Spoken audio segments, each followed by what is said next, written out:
Gates myself Ramya Sandhya. இன்னைக்கு வந்து நம்ம டிஎன்பிஎஸ்சி ஏஇ இன்ஜினியரிங் மெக்கானிக்ஸோட ப்ராப்ளம்ஸ் பார்க்க போகிறோம்.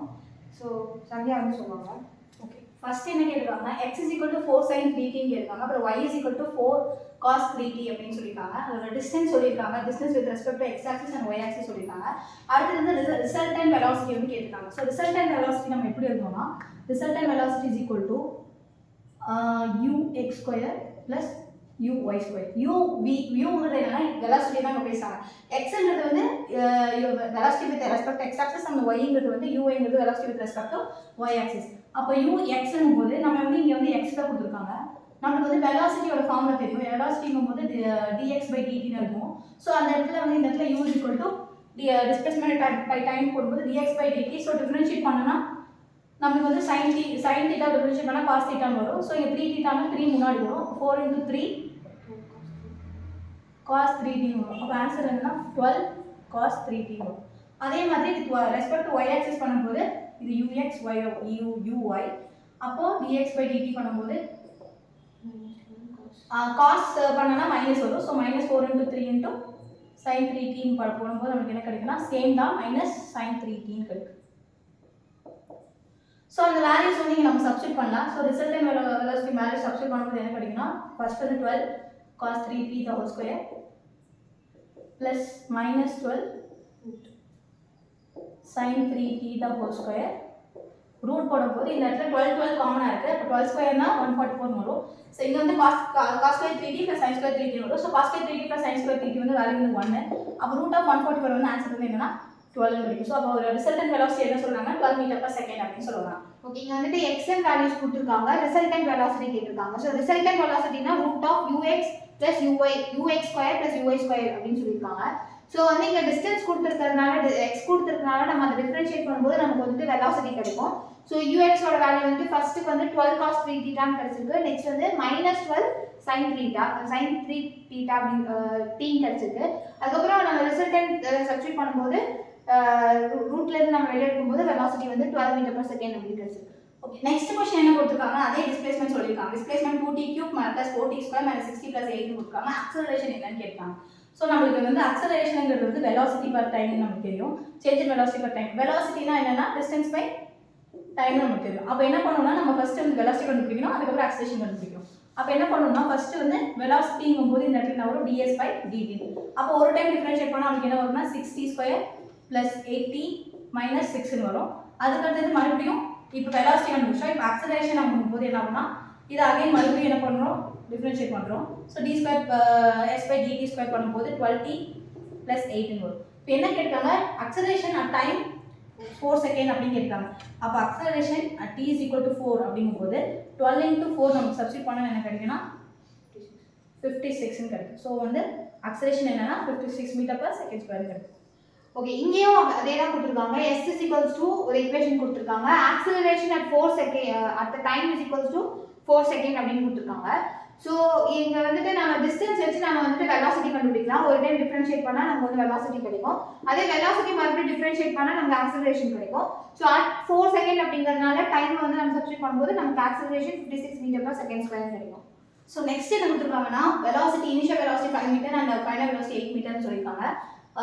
Stop after apply brake apply ஆனதுக்கப்புறம் வண்டி வந்து ஸ்டாப் ஆகுதுன்னு சொல்லுவாங்க. அந்த ஸ்கிடிங் டிஸ்டன்ஸ் கொடுத்துருக்காங்க 75 மீட்டர்னு சொல்லி. டைம் என்ன அப்படின்னு கேட்டிருக்காங்க. ஸோ வந்து ஃபர்ஸ்ட் வந்து நமக்கு வந்து என்ன பண்ணலாம்னா ஈக்குவேஷன் ஆஃப் மோஷன் லா படி எழுதலாம். ஸோ v² = q² - 2as ஏன்னா ஸ்டாப் ஆகுதுனால ஆக்ஸலரேஷன் வித் நெகட்டிவ்ல எழுதலாம். இப்போ v² = u² - 2as எழுதும்போது ஃபைனல் வெலாசிட்டி வண்டி ஸ்டாப் ஆகுது, ஃபைனல் வெலாசிட்டி அப்போ நம்ம 0ன்னு எழுதிக்கலாம். அப்புறம் வந்து இனிஷியல் அப்போ வந்து ஃபைனல் வெலாசிட்டி 0 போது ஈக்குவேஷன் எப்படி கிடைக்கும்னா u² = 2as கிடைக்கும். ஸோ இனிஷியல் வெலாசிட்டி 5ன்னு கொடுத்துருக்காங்க. ஸோ 5 × 5 போடும்போது 2 ஸ்கிடிங் டிஸ்டன்ஸ் தான் டிஸ்பிளேஸ்மென்ட் sன்னு சொல்றாங்க. ஸோ இதுதான் ஸ்கிடிங் டிஸ்டன்ஸ் dr/s சொல்லுவாங்க. ஸோ அது வந்து 2 × அக்ஸலரேஷன் நமக்கு தெரியாது. 2 × a × 75 போடும்போது நமக்கு அக்ஸலரேஷன் வந்து 5 × 2/75 வரும். ஸோ இதை வந்து சால்வ் பண்ணனா நமக்கு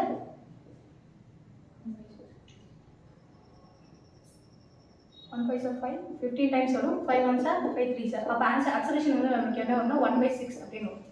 ஸோ அக்ஸலரேஷன் வந்து நம்மளுக்கு கேட்க கிடையாது. அவங்க என்ன கேட்காங்கன்னா டைம் தான் கேட்காங்க. ஸோ அக்ஸலரேஷன் இது வந்து ஏன் ஃபைண்ட் பண்ணோம்னா டைம் இருக்கான ஈக்குவேஷன் ஆஃப் மோஷன் என்ன u = sorry v is equal to u minus 18 வரும். So with respect to negative acceleration எழுதும்போது v is equal to u minus 18. So இதான் equation of motion ஓட ஃபார்முலா. ஸோ வந்து இந்த இடத்துல நம்ம ஏன் acceleration ஃபைண்ட் பண்ணோம்னா இந்த இடத்துல நம்ம v u தெரிஞ்சாலும் நம்ம acceleration தெரிஞ்சாலும் டைம் கண்டுபிடிக்க முடியும். அதனால acceleration வந்து இந்த equation மூலமா இது சால்வ் பண்ணி வச்சுக்கிறோம். ஸோ இனிஷியல் ஃபைனல் வெலாசிட்டி எப்போ நம்ம 0 வரும்போது நமக்கு ஈக்குவேஷன் எப்படி வரும்னா u is equal to 18 வரும். ஸோ அப்போ 18 வரும்போது u நமக்கு ஆல்ரெடி தெரியும் 5 கொடுத்துருக்காங்க. That is equal to acceleration இப்போ தான் கண்டுபிடிச்சோம் 1/6 இன்டூ t. அப்போ வந்து 5 into 6 நமக்கு என்ன கிடைக்கும்னா 30. ஸோ டைம் என்ன சொல்லியிருக்காங்க 30 seconds கிடைக்கும். ஓகே, இங்கே வந்துட்டு u வந்துட்டு கொடுத்துட்டாங்க, v initial velocity and final velocity கொடுத்துட்டாங்க. நெக்ஸ்ட் வந்து ஸ்கிட்டிங் டிஸ்டன்ஸ் கொடுத்துருக்காங்க 75 மீட்டர், டைம் கேட்குறாங்க. So from equation of motion v square is equals to 2u square minus 2a with negative acceleration எடுக்கும்போது நமக்கு u ஸ்கொயர் ஃபைனல் வெலாசிட்டி வந்து நமக்கு 0 ஆயிரும். So after அப்ளைங் த break அப்படிங்கிறதுனால so u square is equals to 2as. So us நமக்கு substitute பண்ணும்போது நமக்கு என்ன கிடைக்கும்னா ஆக்சலரேஷன் கிடைக்கும். ஸோ நமக்கு கேட்டிருக்கிறது டைம் அப்படிங்கிறதுனால v is equals to u minus 80 அந்த ஃபார்முலா சப்ஸ்டிட் பண்ணும்போது நமக்கு t is equals to 30 seconds அப்படி கிடைக்கும். So next question பார்க்கலாம். Tension in the cable upward lift that is equal to twice the tension of the cable downward lift ன்னு கேட்குறாங்க. What is the acceleration produced அப்படின்னு சொல்லியிருக்காங்க. So வந்து இப்போ வந்து டென்ஷன் ப்ரொடியூஸ் ஆகுது. ஸோ டென்ஷன் ப்ரொடியூஸ் ஆகுது upward liftன்னு சொல்லியிருக்காங்க. அப்போ இதை t வச்சுக்கலாம்.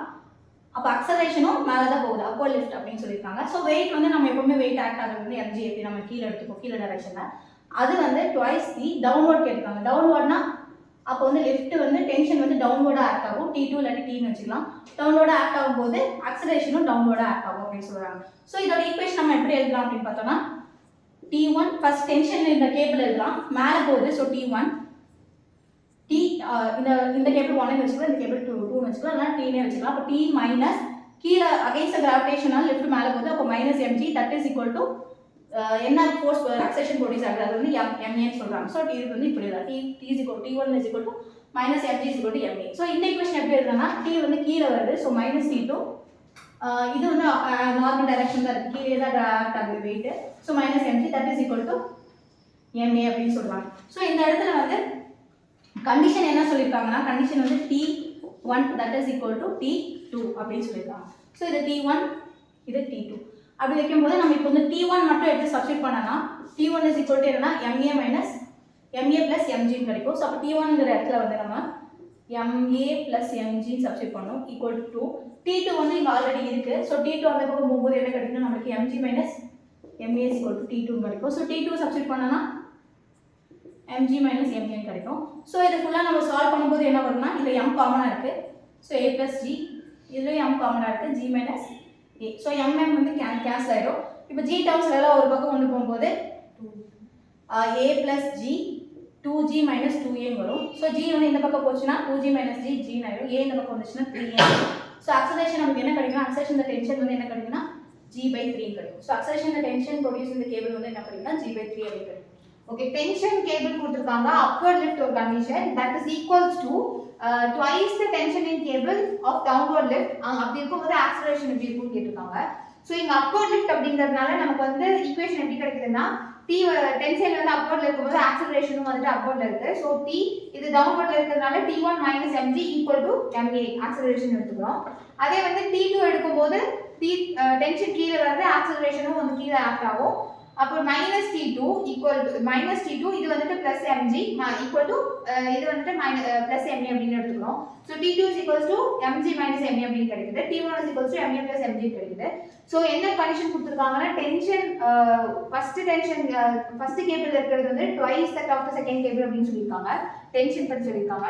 ஸோ இது ma plus mg minus ma வந்து சப்ஸ்டிட் பண்ணும்போது நமக்கு வந்து ஆக்சலரேஷன் g/3 அப்படின்னு கிடைக்கும். ஓகே, நெக்ஸ்ட் क्वेश्चन என்ன சொல்லிருக்காங்க, ரெண்டு ஃபோர்ஸ் கொடுத்திருக்காங்க 10 நியூட்டன் 20 நியூட்டன். கண்டிஷன் வந்து perpendicular to each other, resultant force என்ன அப்படி சொல்லி ரிசல்டன்ட் ஃபோர்ஸ் என்ன அப்படின்னு கேட்காங்க. ஸோ பர்பெண்டிகுலர் கண்டிஷனாலே ஆங்கிள் வந்து 90 டிகிரி இருக்கும். ஸோ அப்போ வந்து நமக்கு வந்து ரிசல்டன்ட் ஃபோர்ஸ் நமக்கு தெரியும் p square + q square + 2pq cos θ நமக்கு இந்த ஃபார்முலா தெரியும். ஸோ ஃபர்ஸ்ட் ஒரு ஃபோர்ஸ் வந்து 10 ஸ்கொயர் சொல்லிருக்காங்க, அடுத்த ஃபோர்ஸ் வந்து 20 ஸ்கொயர். அப்போ 2 × 10 × 20 into cos வந்து என்ன கேட்குறாங்க 90 degree. So cos 90 degree 0. So இந்த வேல்யூ ஃபுல்லாமே 0 ஆகிடும். ஸோ இந்த இடத்துல என்ன வரும்னா 100 + 400 வரும். ஸோ அப்போ வந்து ஆன்சர் என்ன வரும்னா √500 வரும். ஸோ அப்போ ரிசல்டன்ட் ஃபோர்ஸ் வந்து √400 நமக்கு 20 வரும். ஸோ 500னா அக்யூரேட்டாக வந்து 22.36 வரும். ஸோ அப்போ ரிசல்டன் ஃபோர்ஸில் என்ன கிடைக்கும்னா 22.36. ஓகே, ரெண்டு ஃபோர்ஸ் வந்து perpendicular to each other, அதோட ரிசல்டன்ட் ஃபோர்ஸ் கேட்குறாங்க. So r is equals to root of p square plus q square plus 2pq cos theta அப்படின்னு தெரியும். ஸோ நம்ம p q வந்துட்டு ரெண்டு ஃபோர்ஸ் சப்ஸ்டிட் பண்ணும்போது நமக்கு என்ன ஆகும்னா தீட்டா வேல்யூ வந்து 0 ஆகிறதுனால root of 100 square plus 400 square கிடைக்கும். இப்போ root of 500 square root of 500 வந்துட்டு 22.36. ஸோ இன்னைக்கு வந்துட்டு EM ஓட EMPSC ப்ரீவியஸ் கொஸ்டின்ஸ் பார்த்துருக்கோம். தேங்க்யூ.